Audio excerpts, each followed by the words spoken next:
Hello, dear students. I, Professor Basavaraj Koluche, welcome you all for today's lecture of business communication. In previous class, we have seen the various barriers in communication. We have listed the barriers and we have seen how they are creating problem in, say, communication process. Today, we shall move ahead with the next concept in business communication, that is written communication. As we have discussed the various types of communication, in that written communication is one of the prominent communication which is used by many of the people, especially for official records or for the official communication. Written communication is being treated as the more trusted and valid form of communication. Let us begin with the details of written communication. A written communication means the sending of messages, orders, or instructions in writing through either letter, circulars, manuals, reports, telegrams, office memos, then bulletins, etc.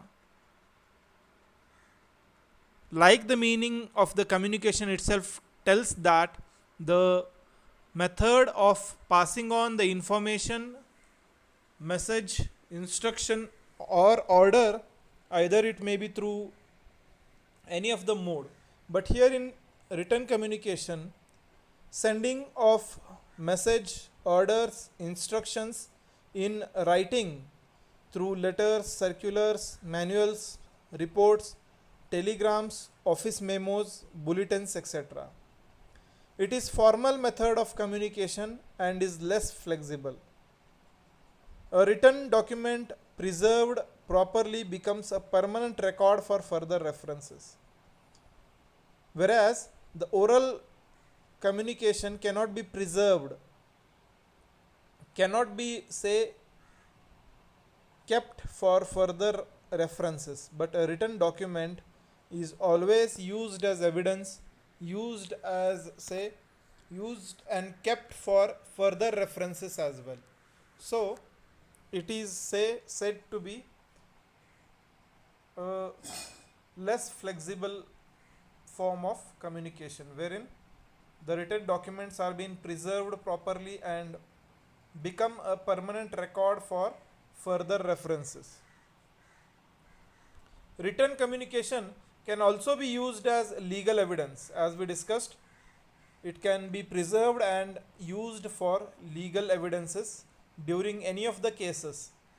It is time consuming, costly, and unsuitable for confidential and emergent communications. It consumes time because the message what we are spending through verbal mean may take a lot of time to write or draft and then send it through some of the modes available. So this process is said to be lengthy, cost consuming, or it is not that much suitable for, say, confidential communications.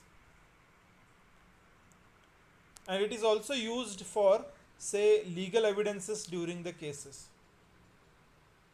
Then written communication, to be effective, should be clear, complete, concise, correct, and, say, this written communication always will be effective provided it is done in a proper way. The next point in written communication is advantages of written communication. The first point of advantage is it is suitable for long distance communication and repetitive standing orders.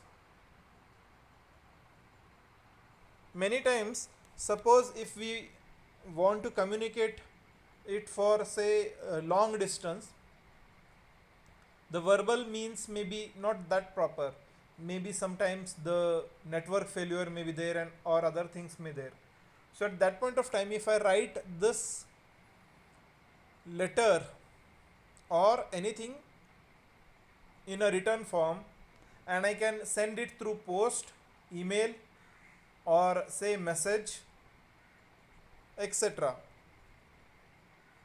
it becomes suitable for long distance as well as can be used for the repetitive orders. Some specific orders or SOPs which once they are prepared should be followed continuously. At that point of time, these kind of orders are specially given in written so that it can be preserved and it can be used for further references. The next, it creates permanent records of evidence. It can be used for further references. The oral words what I am speaking may not be kept for more time. Though the recording may be there, but people may not store it for continuous purpose. But if the written order is there, at that point of time, the written order is preserved for legal evidences in the matter of court, or certain documents are specially preserved for further references. So it can be an legal evidence and it can be preserved for further references. The next advantage of written communication is it gives the receiver sufficient time to think, act, and react. In oral communication, we have less time to understand the matter, understand the message, and react accordingly. But in written communication, we will be having a letter or an email with us, and we can think, we can read, and we have a sufficient time to think on that and act accordingly. So, in oral communication, we have less time to act or react on the message, but in written communication, we have plenty of time and message to understand it thoroughly and properly, and then act accordingly. The next advantage of written communication is it can be used as legal document.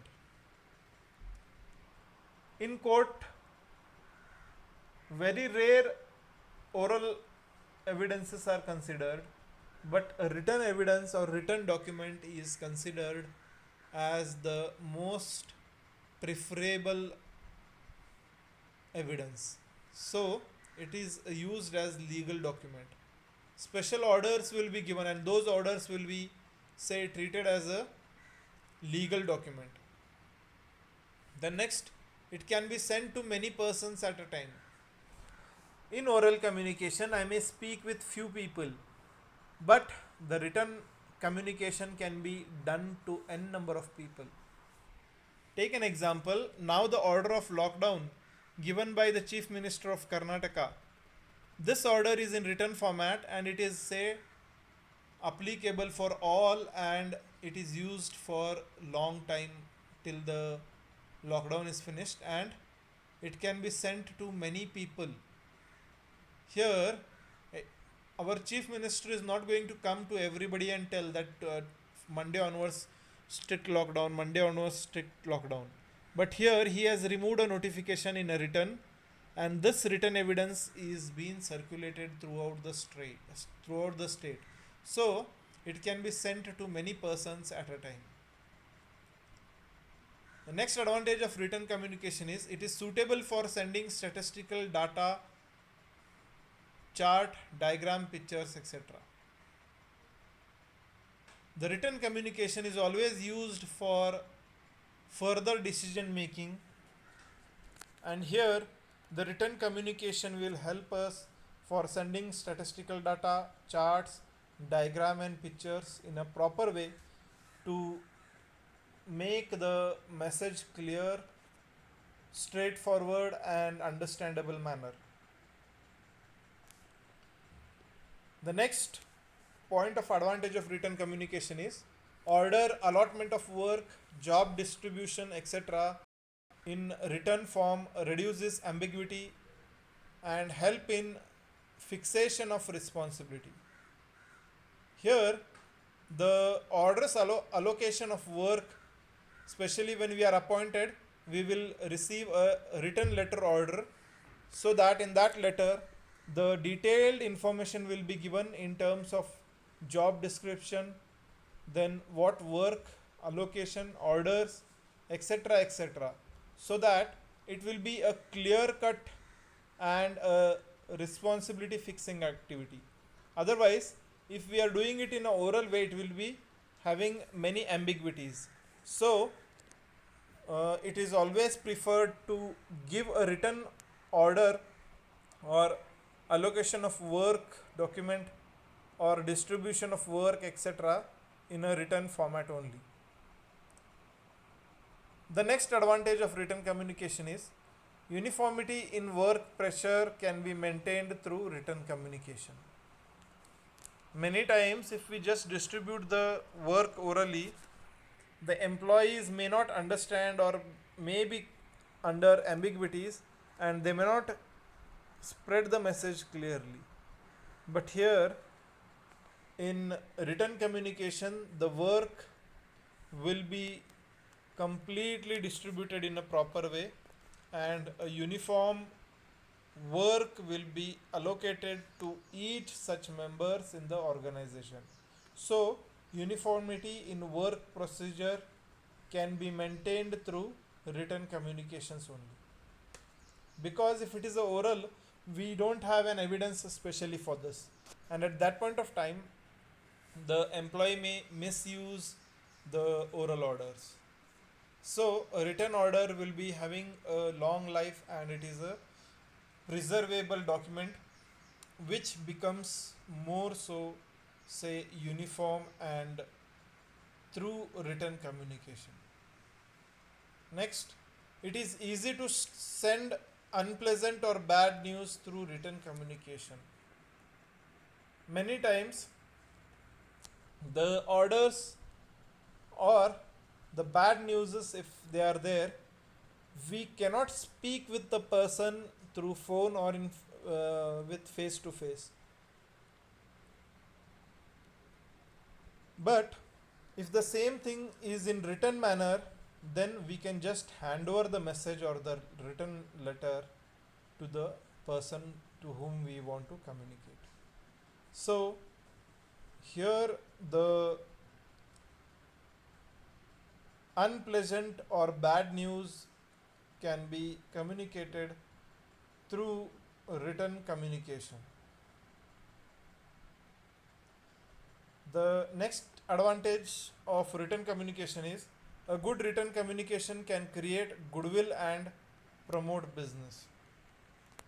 Many times the letter what we are used for communicating, if it is a good manner, if it is in a proper way, and if it is in written manner, it may create goodwill of the goodwill of the business, and accordingly it promotes the business activities. So these things, or these are some of the advantages of written communication. One question may come for your examination asking you all to write the advantages of, say, business communication or advantages of written communication. So with this advantages, we shall stop here in today's class. Tomorrow we shall begin with writing process. When we have understood the theoretical aspects of meaning and importance of written communication, now we can move ahead with the, say, other aspects from the first module, that is writing process. When we want to start writing, what is the process of starting that writing, etc. So in today's class we shall stop here. If you have any doubts, questions, queries, you all can always contact me at any point of time. Thank you.